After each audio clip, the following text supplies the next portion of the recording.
ঈদের দিন সকালে এরকম ঝরঝরে পারফেক্ট জর্দা সেমাই বা ঝুরা সেমাই যে যেটাই বলি না কেন খেতে কিন্তু অনেক বেশি মজা লাগে। আজকে এই জর্দা সেমাইয়ের পারফেক্ট রেসিপিটাই আপনাদের সাথে শেয়ার করব। হ্যালো এভরিওয়ান, আসসালামু আলাইকুম। ভাল লাগেন ইজ ডেইলি ব্লগ উইথ রান্না বান্নাতে আপনাদের সবাইকে স্বাগত। তো কথা না বাড়িয়ে চলুন শুরু করে ফেলি। প্রথমে আমি এখানে সেমাই নিয়ে নিয়েছি। এটা চিকন সেমাই আমি অল্প করে ভেঙে নিয়েছি যাতে নাড়াচাড়া করতে সুবিধা হয়। এবার একটা প্যান চুলে দিয়েছি। প্যানটা যখন হিট হয়ে যাবে তখন চুলার আঁচটা কমিয়ে দিয়ে আমি এই সেমাই সবগুলো দিয়ে দিচ্ছি। একটু বড় পাতিল নিলে রান্না করতে একটু ভাজতে সুবিধা হবে, এজন্য আমি একটা বড় ফ্রাই প্যান নিয়েছি এবং নিয়ে একটু হাত দিয়ে আরেকটু ভেঙে দিয়েছি যাতে নাড়াচাড়া করতে সুবিধা হয়। তো যে পর্যন্ত একটা সুন্দর কালার না আসতেছে সে পর্যন্ত আমরা এটাকে সুন্দর করে এপাশ ওপাশ করে ভেজে নেব। আর এই সময় কিন্তু অবশ্যই চুলার আঁচটা একদম লোতে রাখতে হবে। বেশি চুলার আঁচটা বাড়ানো থাকলে সেমাইটা পুড়ে যেতে পারে, সেক্ষেত্রে কিন্তু সেমাইটা খেতে আর বেশি মজা লাগবে না। আমি কিন্তু স্প্যাচুলা দিয়েও নিচটাও খুব ভালো করে নাড়াচাড়া করে দিচ্ছি যাতে কোনোভাবেই পুড়ে না যায়। এবার এটাকে আমি ঠান্ডা করতে দিয়ে দিচ্ছি। এবার আরেকটা ফ্রাই প্যান চুলায় দিয়ে দিলাম। এর মধ্যে আমি বেশ অনেক পরিমাণে 1 চামচ উঁচু করে ঘি দিয়েছি। আর ঘিটা যখন মেল্ট হয়ে যাবে দেন এর মধ্যে আমি কিছু ড্রাই ফ্রুটস অ্যাড করব। আমি এখানে কিছু বাদাম নিয়েছি আর কিছু কিশমিশ নিয়েছি। আপনাদের যে বাদাম ইচ্ছা বা কিশমিশ ইচ্ছা আপনারা কিন্তু আপনাদের পছন্দ মতো ড্রাই ফ্রুটস এখানে অ্যাড করতে পারেন। এতে করে কিন্তু কোনো সমস্যা হবে না। চাইলে এখানে আপনারা কাজু বাদামও ব্যবহার করতে পারেন, আমন্ড বাদাম অথবা পেস্তা বাদামও ইউজ করা যেতে পারে। আবার চাইলে আপনি বাদাম কিন্তু বাদও দিতে পারেন। তবে কেন যেন বাদাম দিলে খেতে খুবই মজা লাগে। আর এই সময়টা খুব সুন্দর একটা সুগন্ধ চারদিকে ছড়িয়ে যায়। আর যখন আমার এই বাদাম আর কিশমিশ ভাজা হয়ে যাবে আমি কিন্তু সুন্দর করে সমস্ত বাদামগুলো ঘি থেকে ভালো করে চেপে চেপে তুলে নিচ্ছি। দেখতেই পাচ্ছেন আমার কিন্তু ভাজা হয়ে গেছে। এবার আরেকটা ফ্রাই প্যান চুলাতে দিয়ে দিয়েছি। এর মধ্যে দিচ্ছি আমি 1.5 কাপ পরিমাণে পানি।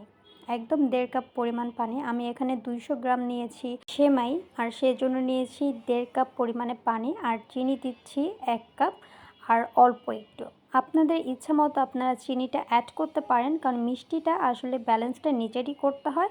তারপর পারফেক্ট মিষ্টি যদি চান তাহলে আপনারা 1 প্যাকেট চিকন সেমাইয়ের সাথে তাহলে আপনারা পানি দিবেন 1.5 কাপ আর এর মধ্যে চিনি দিবেন 1 কাপ আর অল্প।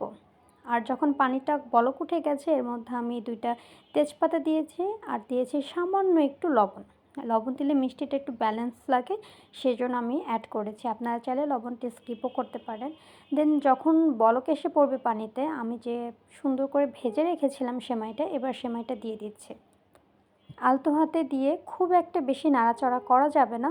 পুরোটা সেমাই দেওয়া হলে একটু নাড়াচাড়া করে আমি এটাকে দমে দিয়ে দিব। আর এই পদ্ধতি যদি ফলো করেন তাহলে কিন্তু আপনিও পারবেন পারফেক্ট জর্দা সেমাই রান্না করতে।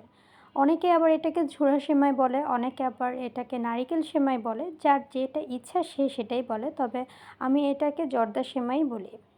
তো নাড়া হয়ে গেছে, এবার আমি এটাকে ঢেকে চুলার আঁচটা একদম লোতে করে আমি এটাকে দমে দিব প্রায় 10 মিনিট।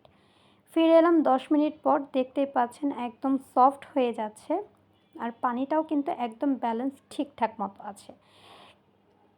দেখতেই পাচ্ছেন পানিটা কিন্তু একদম গায়ে গায়ে লেগে আছে। ভয় পাবার কিছু নেই, এতে কিন্তু এটা মোটেও জাউ হয়ে যায়নি অথবা একটার সাথে একটা লেগে যায়নি। এটা যখন নাড়াচাড়া করা হয়ে যাবে দেন এই পর্যায়ে আমি এখানে ভরে ভরে 2 চামচ পরিমাণে ঘি দিয়ে দিব। এই রান্নাটা কিন্তু ঘি দিলেই সবথেকে বেশি ভালো লাগে। আর হ্যাঁ, আমি বাদাম ভাজার পরে যে ঘিটা ছিল সেটাও কিন্তু আমি পানির মধ্যে অ্যাড করেছিলাম, বলতে ভুলে গিয়েছিলাম। এবার এর মধ্যে আমি দিয়ে দিচ্ছি ভরে ভরে 2 কাপ পরিমাণে নারিকেল কোড়া। আপনারা চাইলে 1 কাপও দিতে পারেন, তবে নারিকেলটা দিলে এই জর্দা সেমাইটা খেতে অনেক বেশি মজা হয়, এই জন্য আমি একটু বেশি করে দিয়েছি। এবার আমার 10 মিনিট দমে রেখেছিলাম আমি, কারণ সব কিছুই আসলে একটু দমে দিলে, পোলাওটা আমরা যেমন দমে দিই জিনিসটা একদম ঝরঝরে হয়, পারফেক্ট হয়। তো আপনি যদি পারফেক্ট জর্দা সেমাই রান্না করতে চান তাহলে আপনাকে একটু সময় দিয়েই কিন্তু খুব ভালো করে রান্না করে নিতে হবে। দেখতেই পাচ্ছেন আমি একটা স্প্যাচুলার দিয়ে ভালো করে নাড়াচাড়া করে দিয়ে আমি এখানে আরও 2 চামচ পরিমাণে ঘি দিয়ে এটাকে আবার প্রায় ঢেকে দিব আরও 5 মিনিটের জন্য। 5 মিনিট পরে ফিরে এলাম। আর আমি যে রান্না করছি এতক্ষণ ধরেই কিন্তু আমার চুলার আঁচ একদম লোতে আছে। লোতে রেখে আমি এটা রান্না করেছি। সমস্ত উপকরণ আবার একসাথে সব কিছু মিলিয়ে দিচ্ছি। দেখতেই পাচ্ছেন এখনই যতটা কত ঝরঝরে হয়ে গেছে। আমি একটা টেস্ট করে দেখলাম যে এটা জাউ হয়েছে কিনা কিংবা এটা ফুটেছে কিনা। সব কিছুরই একটা ফোটার ব্যাপার থাকে। আপনি যদি একটু দমে রেখে পারফেক্ট পানির মাপটা দিতে পারেন তাহলে কিন্তু আপনার এই সেমাইটাও হবে পারফেক্ট। দেন আমার রান্না করা শেষ। দেখতেই পাচ্ছেন খুব সুন্দর একটা স্মেল বের হয়েছে চারদিকে। আর এটার লুকসটাও কিন্তু খুব বেশি সুন্দর হয়েছে। আমি নারকেল পছন্দ করি, এর জন্য নারকেলটা একটু বাড়িয়ে দিয়েছি। আপনারা চাইলে নারকেলটা একটু কমিয়েও দিতে পারবেন। দেন এরপর আমি যে বাদামগুলো ভেজে রেখেছিলাম আমি সেগুলো এটাতে অ্যাড করে দিলাম। এবার আমি সুন্দর করে এটাকে ঢেকে আর 5 মিনিটের মতো লাস্ট রেখে দেব। এরপর আমি এটাকে সার্ভ করে দেব। তো এই পর্যায়ে বলে রাখি আমার এই ছোট্ট ভিডিওগুলো আপনাদের কাছে কেমন লাগে প্লিজ কমেন্টে জানাবেন। ভালো লাগলে ছোট্ট করে একটা লাইক করতে পারেন, কমেন্ট করতে পারেন। আর যদি আরেকটু ভালো লাগে শেয়ার করতে পারেন ফ্রেন্ড, ফ্যামিলি, বিভিন্ন গার্লস গ্রুপগুলোতে। আর যদি আরেকটু ভালো লাগে তাহলে প্লিজ আমার এই ছোট্ট চ্যানেলটা সাবস্ক্রাইব করে আমাকে সাপোর্ট করবেন। আমার ফ্যামিলির একজন মেম্বার হওয়ার জন্য আপনাদের অনুরোধ জানাচ্ছি। আর বলতে বলতে দেখতেই পাচ্ছেন রেডি টু সার্ভ। অলরেডি আমি সার্ভ করে দিয়েছি। এবার বাকিটা আপনারাই দেখে নেন কেমন হয়েছে। আলহামদুলিল্লাহ খেতে কিন্তু অনেক বেশি মজা হয়েছে। ঈদের দিন সকালে যদি এরকম একটা ঝরঝরে পারফেক্ট একটা জর্দা সেমাই থাকে তাহলে কিন্তু সবার মনই ভালো হয়ে যাবে।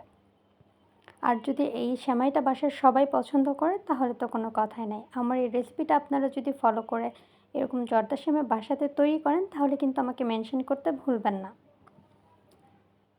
আর তাহলে এই পর্যন্তই, দেখা হবে অন্য কোনো ভিডিওতে। সে পর্যন্ত সবাই ভালো থাকবেন, সুস্থ থাকবেন। ভাল লাগে না ইজ ডেইলি ব্লগ উইথ রান্নাবান্না এর সাথেই থাকবেন। আর আমাদের ভিডিওগুলো কেমন লাগে প্লিজ জানাতে কিন্তু ভুলবেন না। আর এই রেসিপিটা যদি বাসায় ট্রাই করেন অবশ্যই তাহলে কিন্তু জানাবেন। তো এখানেই বিদায় নিচ্ছি। ভালো থাকবেন, সুস্থ থাকবেন। আল্লাহ হাফিজ।